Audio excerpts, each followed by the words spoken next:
Hello students, this is Amar Kumar welcoming you to my YouTube channel The Study Point Ask Me। मैं अपने पिछले video में आपको श्रीलंका के बहुसंख्यकवाद के विषय में वीडियो प्रोवाइड किया था। उसमें हम लोग मेजोरिटेरियनिज्म इन श्रीलंका के विषय में जाना। And today I am here with another topic, accommodation in Belgium. Accommodation in Belgium के विषय में आज मैं आप लोगों को ये वीडियो साझा करने जा रहा हूँ।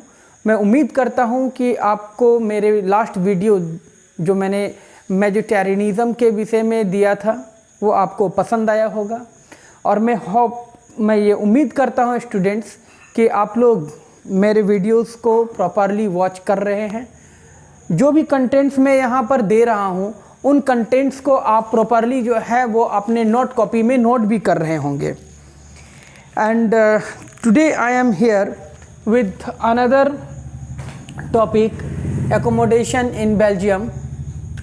एकोमोडेशन का मतलब होता है सामंजस्य,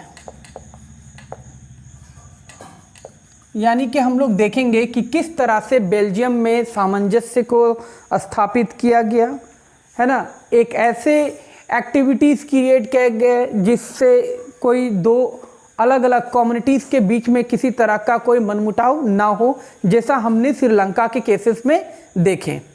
सो let's start student. The first point is here, the Belgium leaders recognized the existence of regional differences. Belgium leaders ने ये समझ गए है ना कि वो जो रीजनल डिफरेंसेस हैं उनके क्या क्या कारण हैं, किस तरह से हम इसको हैंडल कर सकते हैं। एंड कल्चरल डाइवर्सिटीज़, और हमारे यहाँ जो कल्चरल डाइवर्सिटीज़ है उसको हम किस तरह से एक साथ लेकर के चले ताकि हमारे देश में किसी तरह का कोई कॉन्फ्लिक्शन का सिचुएशन क्रिएट ना हो, किसी तरह का कोई सिविल वॉर का सिचुएशन क्रिएट ना हो, जैसा कि मैंने अपने लास्ट वीडियो में श्रीलंका के केस में आपको बताया था।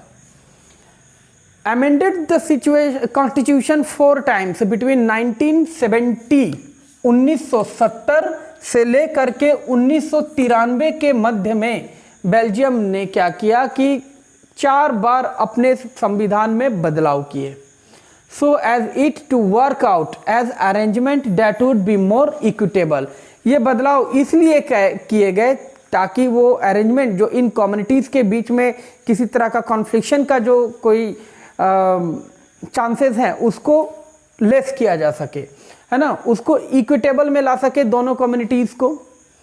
सम elements of the Belgium model, तो कुछ इसके लिए क्या हुआ कि एक मॉडल तैयार किया गया, एक रूप दिया गया, एक बहुरूप दिया गया। उसमें बेल्जियम को ऐसे परिस्थिति में रखे गए ताकि किसी दो अलग कम्युनिटीज़ के बीच में किसी तरह का कोई मनमुटाव ना हो सके। तो इस बेल्जियम मॉडल में हम लोग जानेंगे क्या। First point is, Constitution prescribes that the number of Dutch and French speaking ministers shall be equal in central government। Constitution में ये प्रिस्क्राइब कर दिया गया, बताया गया कि जो नंबर ऑफ डच और फ्रेंच स्पीकिंग मिनिस्टर्स हैं वो सेंट्रल गवर्नमेंट में इक्वल नंबर में होंगे। अगर 20 वो भी है तो 20 हम भी हैं। Many powers of central government have been given to the state government। Central government से कई सारे पावर जो है वो स्टेट गवर्नमेंट को दिए गए। Third point is, the state government are not subordinate to the central government. State government जो है वो किसी तरह का जवाबदेही नहीं होगा सेंट्रल गवर्नमेंट के प्रति। फोर्थ पॉइंट, ब्रुसेल जो कि बेल्जियम की राजधानी है, हैज अ सेपरेट गवर्नमेंट। वहाँ एक अलग तरह का गवर्नमेंट रन करेगा, in which both the communities have equal representative, जहाँ पर दोनों ही कम्युनिटीज के द्वारा अपने रिप्रेजेंटेटिव्स जो है वो इक्वल नंबर में रिप्रेजेंट किए जाएंगे। Now comes to the fifth point. The fifth point is the third kind of government, the community government is elected by the people.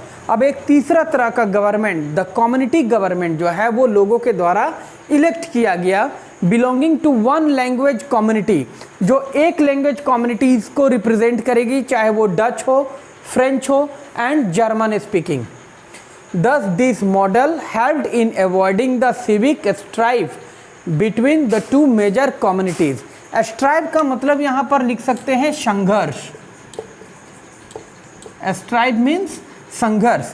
तो ये देखा हमने कि इन पांचों पॉइंट्स के थ्रू किस तरह से बुद्धिमानी पूर्वक, है ना, विवेक पूर्वक बेल्जियम ने सारे कम्युनिटीज़ के बीच में एक ऐसा एक ऐसा रिलेशन बनाया दोनों कम्युनिटीज़ के बीच में कि वहाँ कॉन्फ्लिक्शन जैसा कोई भी सिचुएशन क्रिएट ना हो सके। What are the lessons learned from the above two stories? अभी हमने दो स्टोरीज देखा, एक श्रीलंका का और एक बेल्जियम का। इन दोनों स्टोरीज से हम क्या सीख ले सकते हैं ये यहाँ पर बताए गए हैं। First point is the unity of the country is possible only by respecting the feelings and interest of different communities and reason.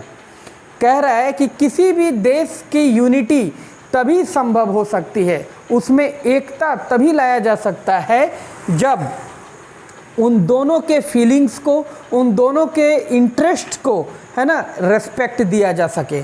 दोनों कम्युनिटीज़ और दोनों रीजन्स के उनके इंटरेस्ट और उनके फीलिंग्स को एक रेस्पेक्ट दिया जा सके। मुझे बड़ा ही अफसोस होता है जब हमारा देश आज़ाद होने के बाद विभक्त हो गया, बंटवारे हो गए, हिंदू और मुस्लिम कम्युनिटीज़ के बीच में आपसी मतभेद लगातार बढ़ते चले गए। वो कभी भी एक दूसरे के साथ यूनाइट होकर के नहीं आए। काश वो क्षण, वो आज ऐसा दिन होता कि इंडिया और पाकिस्तान दो अलग नहीं बल्कि एक राष्ट्र होते, तो ये कितना बेहतरीन होता। ये एक उदाहरण होता पूरे विश्व में, है ना। और भारत जो आज शक्तिशाली देश के रूप में उभरा है और लगातार प्रगति कर रहा है, वो आज कहीं और आगे होता। जो लोग पाकिस्तान में रह रहे हैं और जो लोग इंडिया में रह रहे हैं, उन दोनों के बीच में कहीं ना कहीं कुछ ऐसे बातें थी जो सेट ना हो सके, लेकिन अफसोस उसके विषय में हमें यहाँ पर बात नहीं करना है। तो हमने देखा कि किसी भी देश की यूनिटी जो है वहाँ के फीलिंग और उनके इंटरेस्ट को रेस्पेक्ट दे करके ही किया जा सकता है। There should be mutually acceptable arrangement for power sharing.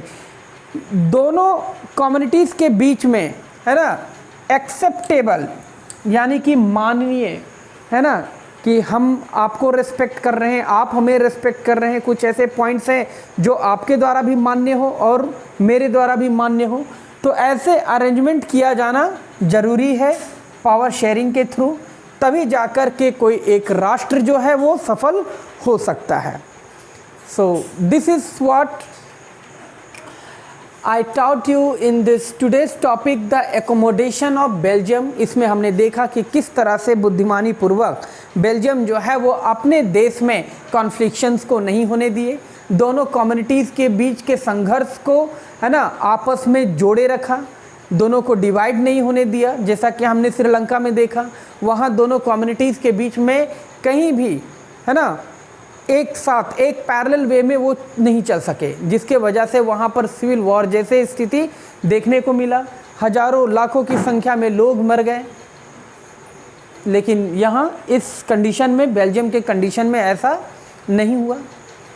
And there will be one more video students from my side, and that will be why power sharing is desirable. इस पर मैं एक लास्ट वीडियो इस chapter का आपको provide करूँगा। And as I have done before, जैसा कि मैंने पहले भी किया है, जब मैंने आपको फ्रेंच रिवॉल्यूशन पढ़ाया था, जब मैं आपको rise of nationalism in Europe पढ़ाया था, तो दोनों ही चैप्टर्स के लास्ट वीडियोस को मैं आपको कुछ इम्पॉर्टेंट क्वेश्चंस प्रोवाइड किए थे जो कि आपके एग्ज़ाम पॉइंट ऑफ व्यू के लिए बहुत ही इम्पॉर्टेंट है। बिल्कुल उसी प्रकार मैं इस चैप्टर के एंड में, यानी कि जो मेरा एक अगला वीडियो आने वाला है, why power sharing is desirable, वो मेरा लास्ट वीडियो होगा इस चैप्टर से। और उस वीडियो के लास्ट में मैं इस चैप्टर से related the most important questions I will provide you, that will be much and much beneficial regarding to your exam point of view. So this is all for today students. Thanks for watching my this video.